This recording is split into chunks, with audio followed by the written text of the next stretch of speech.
the War on Errorism by NOFX is the penultimate one on my list. So for me, what does that mean? Is that means your most important one? Second to last. Okay, so is that what was it? What was the word you used? Penultimate. What does that mean? It's like second to last. So like the episode of a TV series before the series finale or season finale. Oh, the penultimate. Okay. Yeah. I didn't know that. Man, I'm learning shit today. Yeah, vocabulary lessons here. Okay, so again, and actually from a sentimentality standpoint, the album that I like the most is probably on your list. But of the ones on my list, this is the one that I've probably listened to 100 bazillion times. It didn't get me into NOFX, and that like I was aware of Pump Up the Volume. I had a few of the fat comps. I think I even had the one that came out in 2002, the 45 or 46 songs that weren't good enough for the other albums. But I heard this thing and it was like I finally got it because like I knew of NOFX, but I hadn't really experienced it. And then it just kind of, it was out there. It had a cool cover. It had and I was like, okay, I want to check that out. These guys always seem pretty cool. And I still remember very distinctly in my crappy truck that I had, my first vehicle I ever owned. And I was hooked. I was hooked. The political songs a little bit, and I like political music a lot. Man, I just mentioned Anti-Flag. Yeah. But for me, it was the jokey songs on that album that really like She's Nubs. I just thought it was great. We Got Too Jealous Again, Whoops I OD'd, all of those, along with the political ones as well. I love that album. I listened to it a million times. Probably bought it twice in its run of CDs because it got messed up a couple of times. And to me, that was a good like introduction to what NOFX was, even though it's not actually representative. I think of like their 90s stuff. I think the 90s stuff is much better than this album was, but this album was just so huge for me. And again, like thinking about bands like Anti-Flag and Rancid that I was super into at the time, they've always felt though probably like too smart for me, especially then, or too like like the Anti-Flags and the Rancids. Like I feel like those were like more intellectual. People like I was strive to be, but I wasn't quite at that level. Where when I'm hearing like Fat Mike do his songs, I'm like, okay, that's kind of where 15-year-old me is at. Like that. This Except guy's meeting that they're me like low key genius though. No, they are, but that's the thing about it. They can appeal. Like it's funny. I think of the diversity, like in my comment section when I do NOFX videos, of how split it is and who watches those videos and who comments on those videos, and because they touch a lot of different generations and they are different things to different people, and again kind of depending on the era that you got it, because like there's the older guys, the guys that are probably like a little older than you that like hate NOFX, and they have a passionate and have since the beginning, right? Like it's funny that they were like the crappy 90s band that they were crappy and didn't blow up. Like they had both things going for them. They stayed independent, did well, but again, didn't blow up, didn't do interviews. And then the 2000s, and that was kind of the thesis of my stream last night, the 2000s started the Fat Mike celebrity era, but it hadn't quite worn itself out yet the way it did a couple of years ago in this time. Like it was still fun. And again, they weren't cool till they had a comeback. I didn't have a Sid Vicious or a Darby Crash or one of those guys to be like my embarrassing punk rock guy that was out there. Fat Mike was that guy for me. Dude, yeah. I mean that was all affection to the guy. All affection. But at the same time, what you were saying about Laura Jane Grace, I feel like Fat Mike to a lesser extent has kind of had that for me later in life too. Because like everyone clowns on Fat Mike because he's like this 50-year-old guy with like blue hair and stuff that's still saying ridiculous stuff. And I'm like, man, I just like to have, I wish I had that kind of confidence in general. I don't. And it's easy to have the confidence that he has when he's in the position that he is, certainly. But like he, to me, is very much normalized punk rock as an adult. And it's funny because like the most immature guy theoretically in the genre is the one that like getting back into punk rock wouldn't have happened for me had it not been for just like listening to NOFX. Like I didn't like Double Album, but I like their more recent stuff, which is all personal stuff more. So it's more of the destruction of Mike. And I don't relate to it, but I just really like all that stuff. So I actually am going to do a review on Double Album. I didn't realize it wasn't a double album because I wasn't paying enough attention to it. It's actually very short. Yeah. You get through it pretty quick. So, man, it's wild. This video has been so much fun for me because I am finally seeing the differences in you and I, because for the last couple of weeks I've been thinking like, okay, are we going to have too much in common? Yeah. And I was like, man, wait, there's got to be stuff we disagree on that we can talk civilly about. And this is another one, dude. This is the album where I stopped listening to NOFX. I was like, this shit is trash. I didn't like it. I still don't like it. I think it's got like a few songs that are good. I listened to it in its entirety today, and I just like the Separation of Church and Skate is a classic song. It is what it is. That song, and I think that's what bothers me is that this album opens up with one of my favorite songs of theirs, period, hands down, and then it just goes for me. I mean, so I'm saying that kind of in jest, but yeah, man, like I think NOFX is one of those bands that's like one of my favorite bands, but I can never put them on like a in like a S tier thing, dude, because they don't have a single album for me, like not one that has no skips. Not a single album does NOFX have that has no skips. Every album that they've got has skips, and that bothers me because I love this freaking band.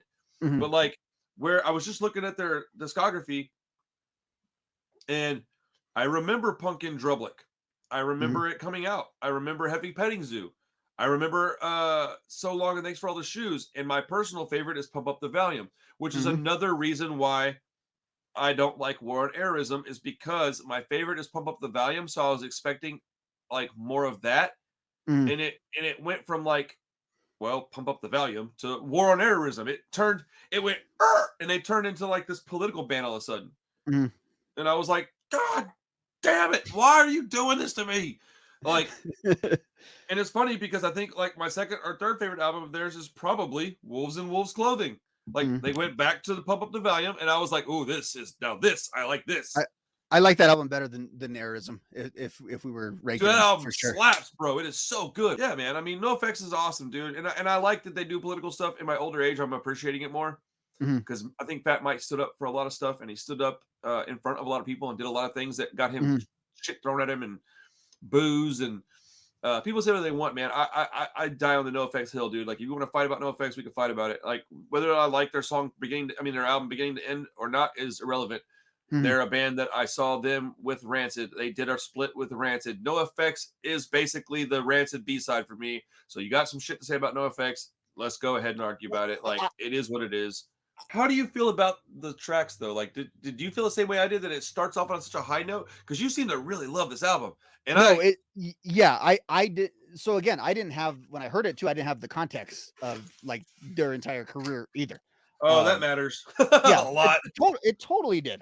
It totally did. Like, again, I didn't know, like, older albums are pretty funny and all this comedic stuff, but I really like the and then this is probably what turned off a lot of people, is like, this is when they realized, and they started up with Valium with theme from a NOFX album, where they just realized, hey, and they're only in their early 30s, they're younger than I am now, but they realized we're older than everyone else. Like, we're kind of in the OG, we're just gonna start embracing it. And they've got songs like Anarchy Camp, and then they've got I'm trying to think of what it's like. Mattersville, which is like the story of a punk rock old folks home. And I love, like, he puts the line that at the corner of my cul-de-sac, Davey Havoc's house is painted black, and that's awesome. Fletcher's going to work security, and it's just it's very self-referential, I think. And so for me at the time, not knowing a ton, there was a lot that kind of got unveiled there. Even like the song Too Jealous Again, I learned about like 3 or 4 different bands just from the names of the albums that he bought. When me and my friends are hearing it, and we didn't know what the hell he was talking about, when he's just saying these random words that are funny, Dude, that we didn't really realize are albums. Hindsight is a funny thing, man. Going to, like, hindsight as in like hearing that, not realizing what it is, listening to it 20 years later going, oh, he meant this, and this. Oh, it's all stuff that I'm familiar with.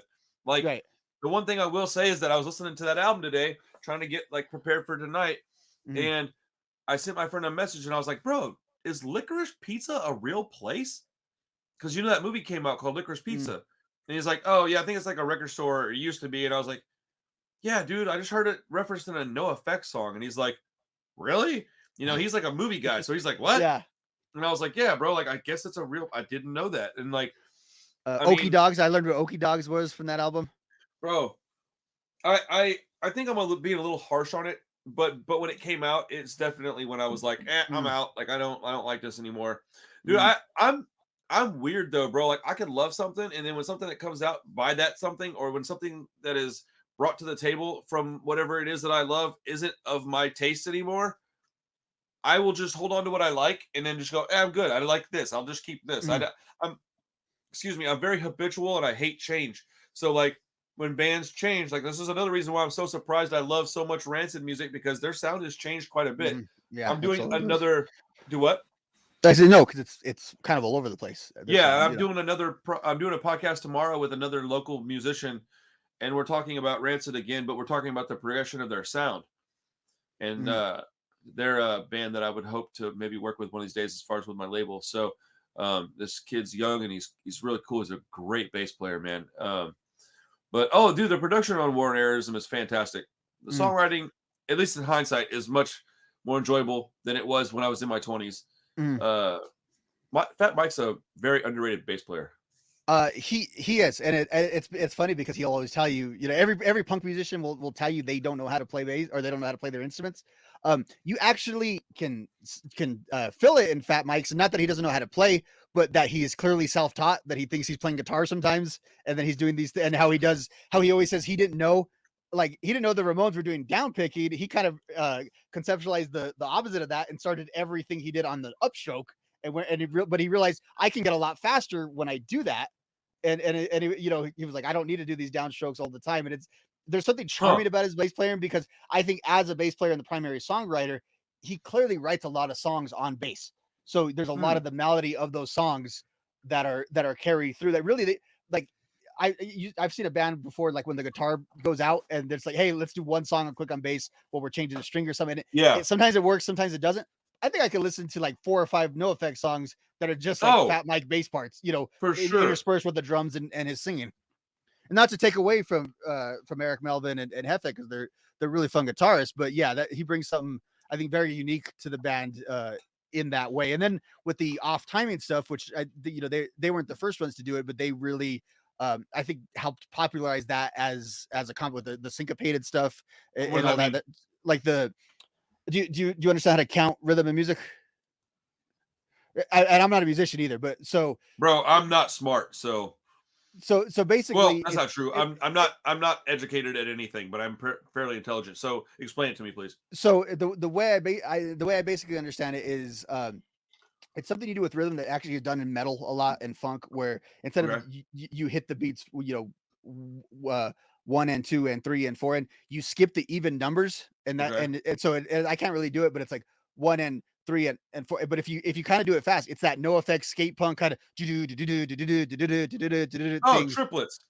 Yes, yes, yes, Okay. this, yeah. Okay, there's called something different for me. Okay, yeah. Yeah, Okay, I know what that but is. yeah, and I think like they use that a ton, and I've heard people criticize that, like, okay, and that kind of Oh, becomes that does sound like a guitar. Okay, I got you the now. fat sound, yeah, I just understood a whole bunch of yeah, stuff you just said. Okay, yeah. yeah, Yeah. which I think Bro. at the core of it, which a lot of skate punk actually originates from metal bands that turned to punk rock, whereas in the early '80s the punk rock bands went metal, and then in the early '90s you have a lot of these like Lagwagon started out as more like a metal like inspired band that went Yeah. punk rock, but a lot of that riffage I think has the same sort of like bass to Dude, it. people can say whatever they want, but metal and punk are so closely Mhm. they're like this, man. At least thrash, anyways. Like where Yeah. metal started and where punk started Well, is so closely. Like in that documentary, dude, Kirk Hammett was in like half of it. mhm, yeah, and it's Like, funny, and it was Larry Livermore who was like, he's like, they were saying, "Hey, Metallica lives over there," and it's like, "Oh, hey, who's Metallica?"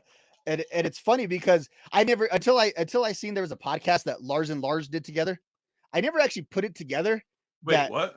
yeah, there's a I think Lars Ulrich had his I don't know if it still exists, but it was like a exclusive to like Apple. It was like his podcast where he would basically interview like the other members of the band. But there's an episode he did. I've never listened to the full thing because it was like behind a paywall and I couldn't afford it With at the time. Lars But Lars Fredrickson? Frederick said, yeah. So Lars Ulrich interviews Whoa. and so he put something on Instagram like a couple of East Bay boys or something like that. And then it never it dawned on me in that one moment. I was like, wait a minute, these guys that are basically the same age that grew up in basically the same part of the country and they have all the common threads. Obviously thrash went one way and punk went a different way, but I think there's a link. There's a link there. They're all inspired by Misfits and Motorhead and all that stuff. That they all Yeah. have the same influences. It's just how it was expressed. I think Yeah. was just different. I just had like a revelation, man. I was thinking, like, man, it's super cool that Metallica knows who Rancid is. Like, why wouldn't they? Right.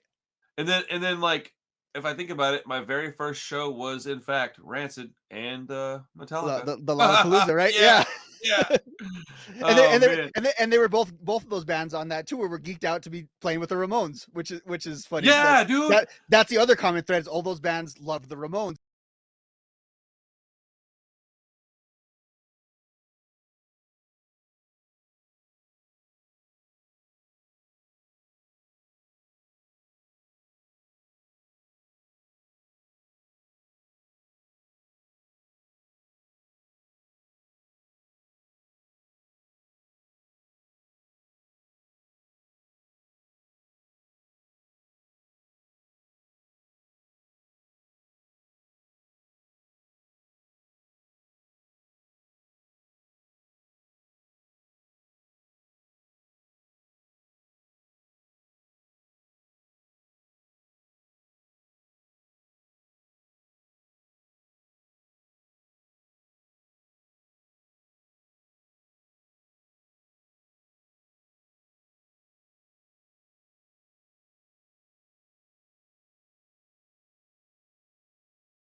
Too, which Uh-huh. like